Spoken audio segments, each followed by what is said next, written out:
Welcome to the Liquidity events. We are your hosts, Shane, Mason. And I'm AJ. Oh, last names now? I'm at my standing desk, so I don't have a last name. All first names only. I like to catch you off guard. What's your last name? Ayers. FKA FKA Grossan. What did you say? FKA what? Grossan? FKA Grossan. Folks, if you're going to change your name, talk to me first, because it's a pain in the ass. Should all women do FKAs? Like as that's a good idea. Name? Yeah, in like on LinkedIn, FKA. Yeah. Allie Grossan. AJ. I had a complete reinvention of myself. I was Allie Grossan in high school, and now I'm AJ Ayers, like different person. Yeah, it's a whole new world. You can be whoever you want when you change your name, right? It's true. You can be much more extroverted or much more... The internet still exists. Earn a lot more income or be more confident or... My music taste hasn't changed. That's probably the only thing that hasn't changed. Right. You only like Led Zeppelin. The only thing that hasn't changed. And emo. Anyway, it is episode 38 of the Liquidity event being recorded on April 13th of 2022, airing on April 15th, 2022, which is tax day. Which is actually not tax day this year because tax day is moved to Monday, April 18th. So happy early tax day, listeners. Shane, you look great. We had a bonus tax weekend this year. One extra weekend of taxes. Yep. Now with 2% more taxes this year. Now it's 2% more misery for your preparers. No, it's been a good season, a good tax season, I would say. Mm-hmm. Incredible team. We set a lot of boundaries this year, and things went a lot smoother. Yeah, this late in the season, you really start to see the emotions around taxes come out, right? You know, it's like, folks, we've been asking for documents for a while. You know, a lot of your average Joe or Jane doesn't think tax season starts until April, and for us, it's like it's over by then. We've talked about that before on the show, but like, even my friends are like, "Hey, can you look at my tax return?" I'm like, "No, it's April 13th, bud. I was available in February when you had your documents, but I don't have time now. I'm sorry." So, earlier the better. Things to learn for next year. We already know that. What else is going on, bud? What you drinking? You drinking anything? No, in the evenings I drink, but oh right, you're in Los Angeles. This is lame for you. I'm It's like 3 o'clock in the afternoon. at 2:30 in the afternoon. Oh, I am. Good God, what is that? This is for those that watching on YouTube or wherever you're watching this. This is a can of wine. It's a where's this baby from? I think it's from Portugal. It's from Chile. It's from Chile. It's a Pai and a Carignan. It's gonna be. You're just saying made up words now. Those are grapes. That's pretty good for an old can of wine. You're unboxing this live? You're doing an unboxing on the... Are you going to send this episode over to the can of wine company? I'm just waiting to get... Yeah, I'm waiting for some... I don't know what I'm waiting for. No one is ever sponsoring this show. We have 12 listeners. That's not true. We have lots of listeners. We had an insane listener spike last week. I guess we're finally getting funny, or at least talking about things people are interested in, because it was like kind of a game changer last week. I finally did an episode in a tank top is what it was, actually. So you're welcome for that. You're the worst. On a radio show. You are the worst. My looks have finally kicked in on this radio show. Oh boy. We finally have an equity. We finally have a deep dive this week. It's been a bit of a barren desert of IPOs over the first quarter of 2022. But we have our first big boy. It is... Wait. Listener, what?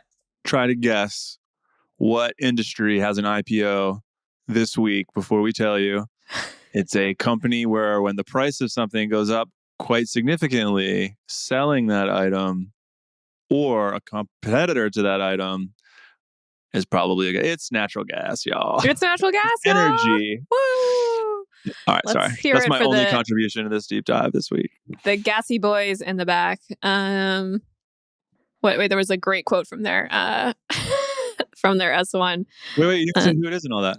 Oh, I didn't. It's Give us an intro. Accelerated. It's Accelerated Energy. So they filed their S1 back in January, and they just went public yesterday, actually. So we have some pricing data already. They debuted at $24 a share, and trading was pretty stable throughout the day. And I think they gained a little bit, but we didn't see any kind of like exciting first day pop or crash, as we have seen with some of our more exciting tech IPOs over the past year. But there's this great quote here about like regassing.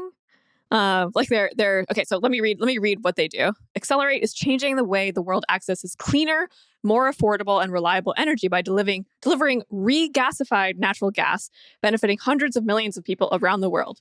So they're regassing the natural gas, which is what I say to my husband after eating a Chipotle burrito. Oh. No. The joke is that's when you have flan for dessert after nachos. Oh, okay. Sure.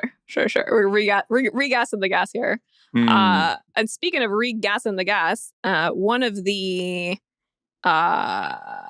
key shareholders of this here natural gas or alternative energy company is none other than George Kaiser, who you may know as the richest man in Oklahoma, who inherited a bunch of family oil money and made some pretty smart investment decisions. So he's worth about $14 billion.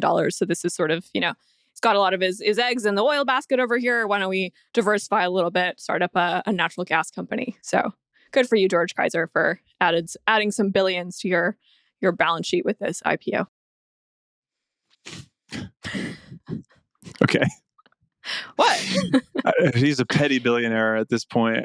I mean, he's only got 14 billion. Let's see. He's the richest Bezos man in Oklahoma. has 250 billion. So that makes Bezos what? He owns the Bank richer? of Oklahoma. What's a crazy thing? Oh, it's a cancer. I don't know. I always try to translate the billions because it's so much money. It's $999 million. I always think like if you paid a hitman like $1 million a year, this guy could afford like 14,000 or 140,000 hitmen. I just try to translate that into like the violence you could create on Earth if you really want to. Oh, that's your metric? Is I don't violence? know. It's just one thing that pops up. It's like how many private armies could this billionaire create and like form their own country?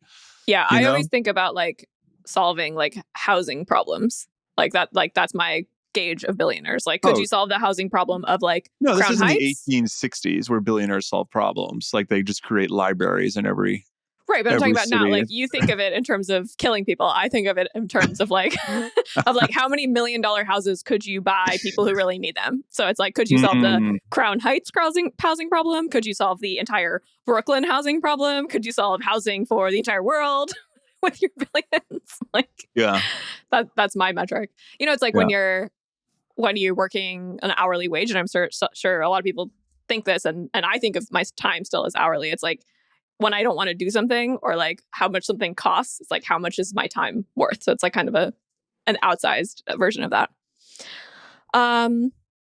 Anyway, investment bankers, saying its IPOs are hard to price. They weren't sure if they were going to get it right because we're in this period of extreme volatility. But it was a successful IPO by all standards.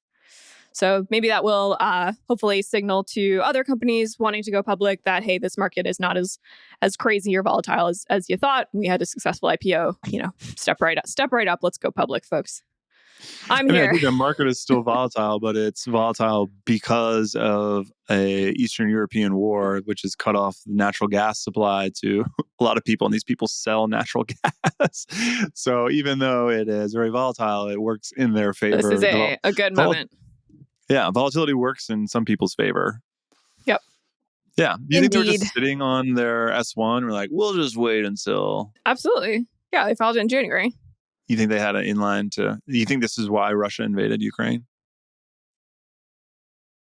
You're more of a conspiracy theorist. You're much more of a conspiracy theorist. What if you're like sitting on your S1? You're like, I don't know if we're going to file this thing. Gas prices are $30, and then you're like, call up Putin. Russia invades Ukraine and cuts off natural gas supplies to Western Europe. Call up old Vladdy. See what Vladdy has to say.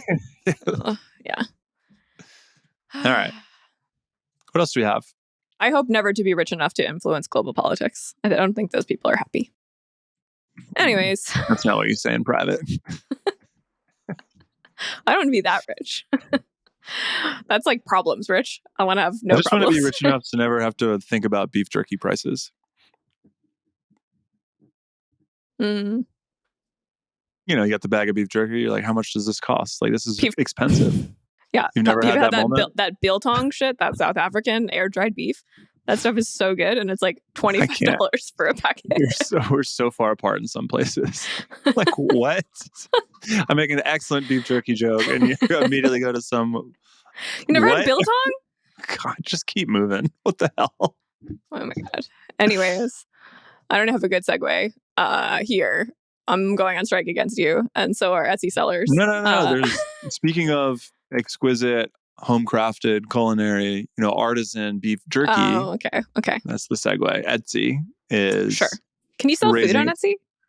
Oh, I don't know. I don't think so. I don't think you can. So I feel like it's a whole different ballgame than cutting boards and. I have a question for you. Yeah. Which sounds better? Your latte costs 30% more or $1.50 more? Probably 30% more because it sounds probably better to you. Yeah. Interesting. Okay. Cool. I'm just curious. Just because my coffee is probably already $4, so 30% of that is $1.20. Yeah. All right. I'm not your average, CPA. Never mind. You fucking fucked up my shit. Nerd. Anyway. But no, I hear where you're going with this. Yeah. Yeah. Anyway, Etsy sellers, Etsy is raising their cost to sellers, a transaction fee. So historically, since 2005, the fee has been 5% as a transaction fee that sellers, have to pay that cost. So you sell something for $100 and Etsy gets $5 of the sale? Yep. You list on their platform. They handle a lot of the legal stuff. That's the fee that they take. It would be, Etsy's argument is this is a platform. This is a community. People come here. They trust Etsy. They're going to have a good experience at your store. For that privilege, you got to give us 5% of the sale. So they just recently announced that the fees are going up from 5% to 6.5%, which is a 30% increase. And I was just all of the all the headlines said like it was a 30% increase, and it actually took me like 3 or 4 articles to like find out. I was like, well, what is it increasing from to? Mm-hmm. Like, because to me, anyway, I don't sell on Etsy, but I would imagine that's a pretty big blow for a lot of sellers. Their margins are pretty slim. And has Etsy had a good few years in terms of profits? Yeah. So I just was reading this article, and there's a petition out from sellers, which are kind of acting like a union in response to Etsy's platform, which is essentially their employer or their administrator of their employment, right? So they have 74,000 signatures on a 75,000 goal for this petition, and they list out all of their issues with it. And with the hike in, I guess there's one of the issues is that, they're raising it by 30%. It's really going up by 1.5%. So if you can't stomach a 1.5% increase in your margins, I probably shouldn't be in business anyway. Just frankly, just capitalism will take care of that. But they also mentioned that Etsy has already had an incredibly profitable year. And I went and looked at their past 3 years of financial results. And yeah, they have. I mean, Etsy is one of the biggest turnaround stories in the tech industry. Like their stock price went from $100 to $8, and then now it bounced all the way back up to over the $100. I don't know where they're at right now, but yeah, they had their earnings per share essentially for every share outstanding. It's a great way to compare two companies because companies can have different amounts of shares. Their earnings per share 5x over the last 3 years, which means that for every share that you own, your net income on that share has gone up 5x, which is huge. And they're raising fees on sellers that's like reducing wages, like reducing your wages to your employees essentially in an inflationary environment. Right. Yeah. Instead of giving your employees a bonus for everyone having a great year and for them contributing to your growth, you would be docking their pay. Yeah. I mean, I get the outrage here. That's pretty nuts. And they not a good story. Yeah. They had a few acquisitions last year. They bought the Etsy of Brazil and some other big company for hundreds of millions, and they still had net income of $400 million in 2021. Etsy Squaria? Like a churrascaria?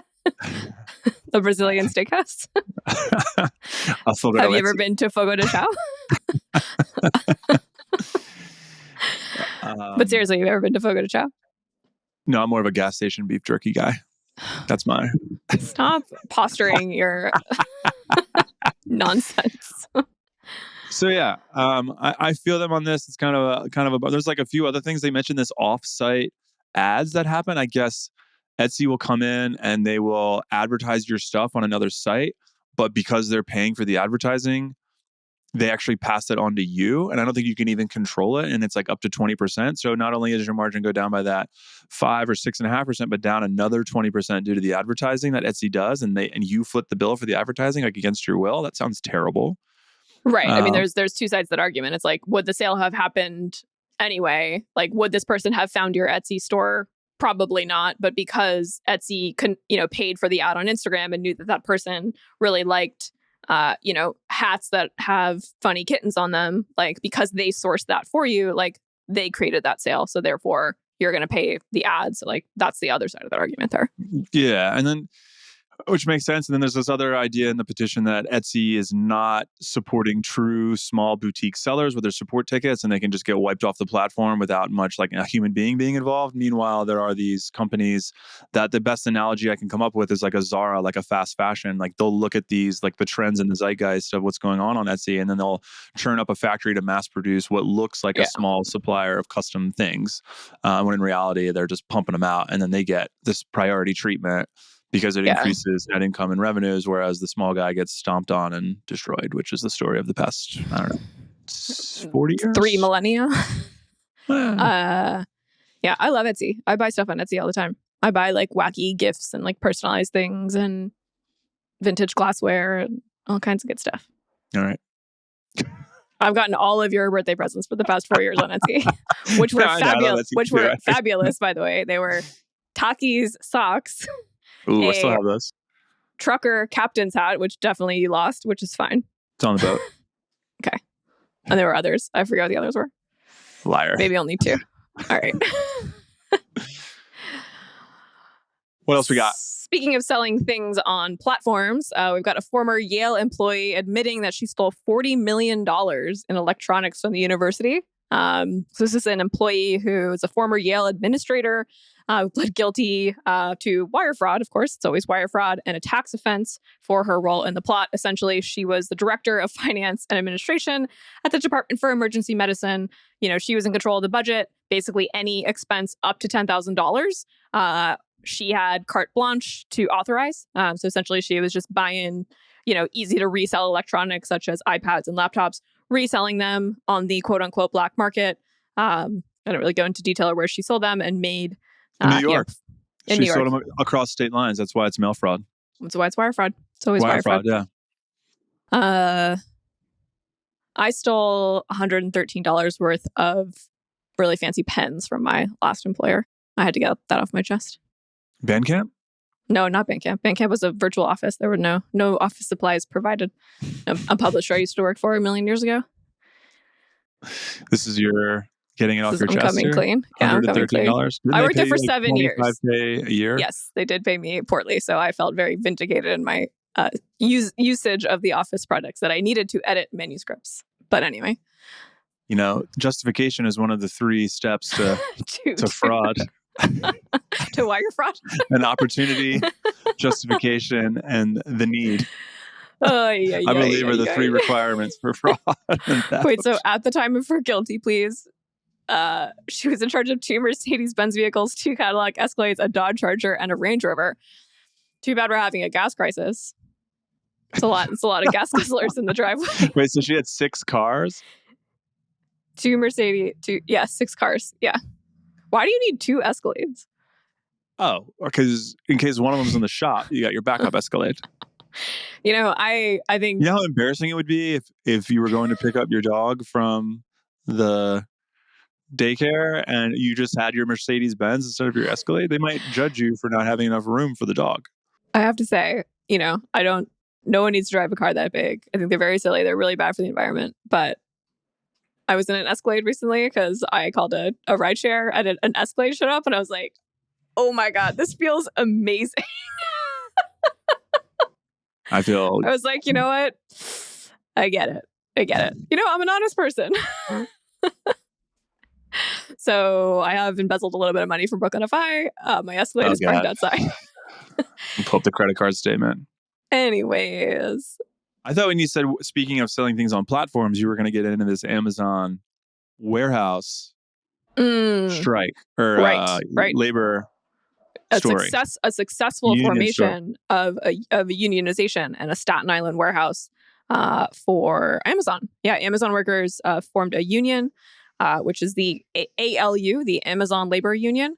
It's kind of a new organization, and they were successful. They had a vote amongst their roughly 8,000 employees. And when you have a vote in a workplace, if there's enough yes votes to form a union, you have a union.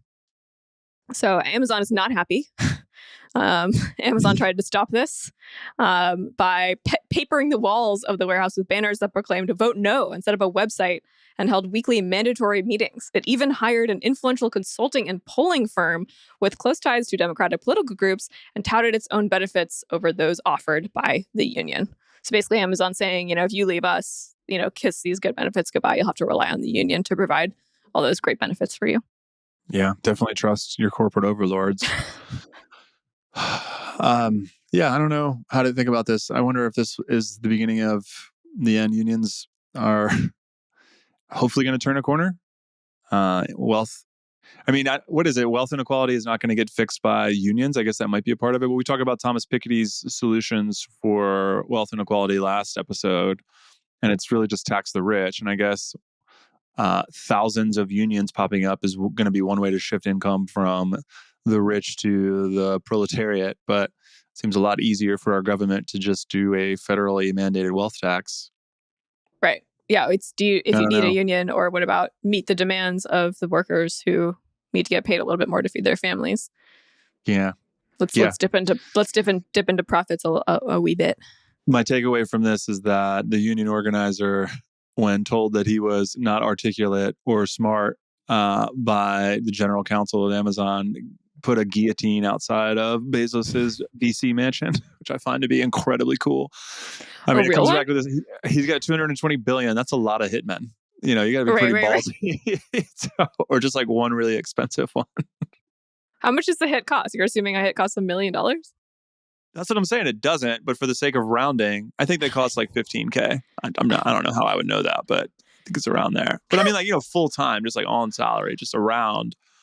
You have like Liam Neeson, just like chilling at all times, ready to go. Yeah, you might not have much work to do. Or what's his name? 240 days out of the year. But the guy, my husband's obsessed with him.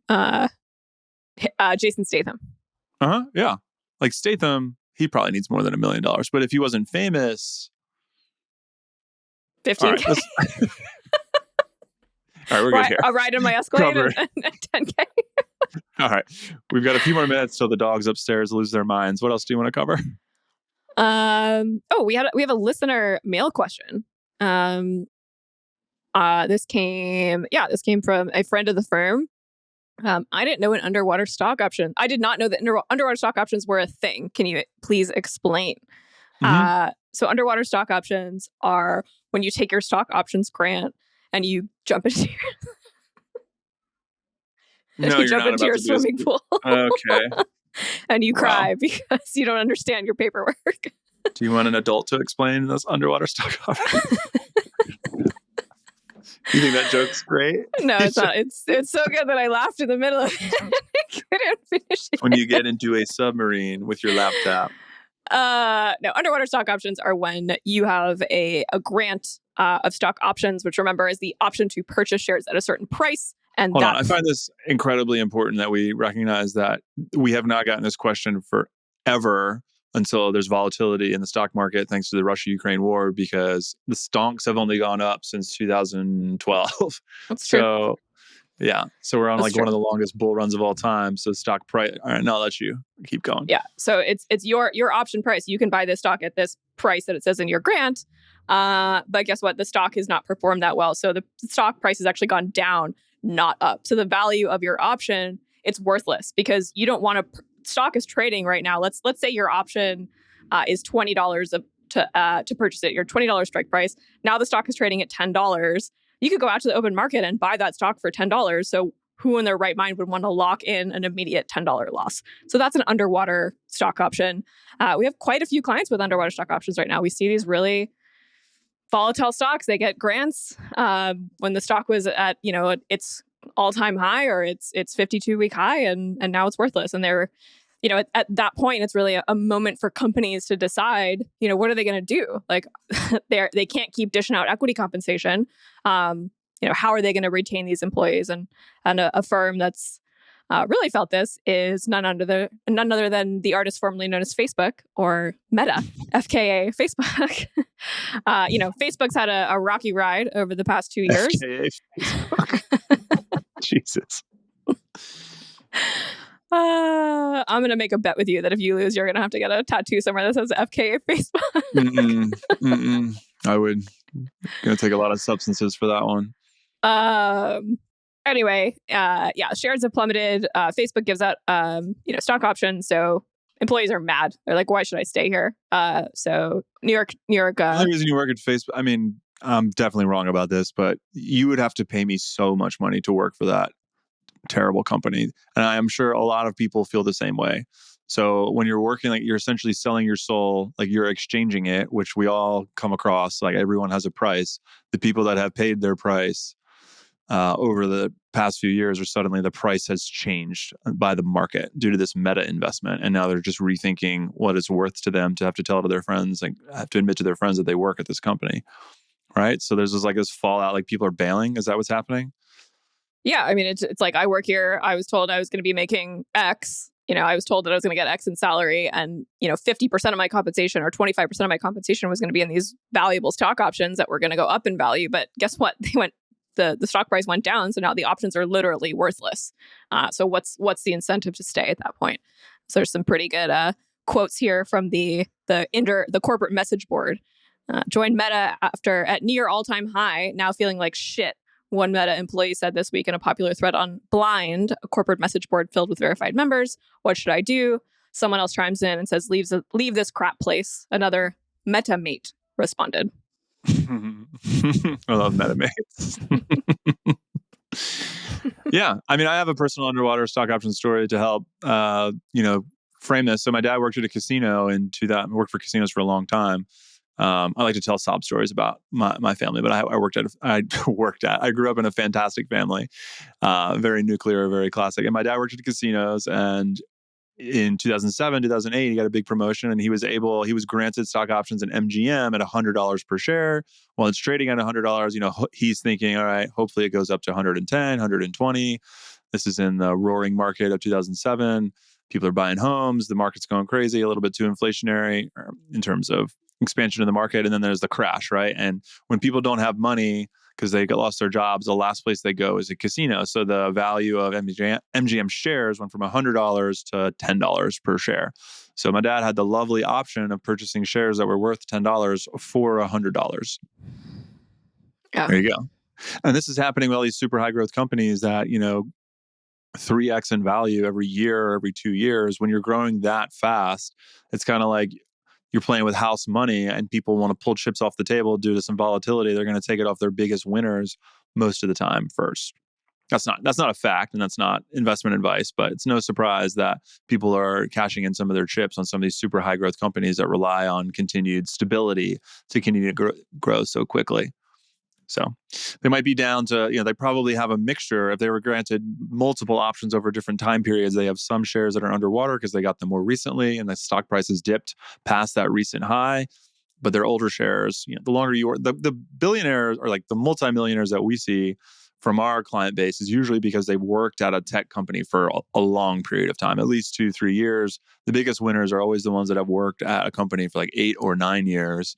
Right. And it's just been on that steady growth trajectory for so long. And you've got so many shares from back in the heyday when there was less than 500 people working at this company that now has, 5,000 or whatever.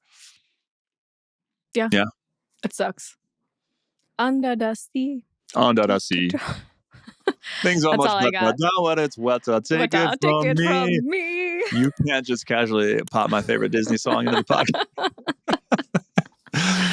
Well, with that, folks, we leave you. Thanks for being fabulous, audience. This has been the Liquidity Event. We're AJ and Shane.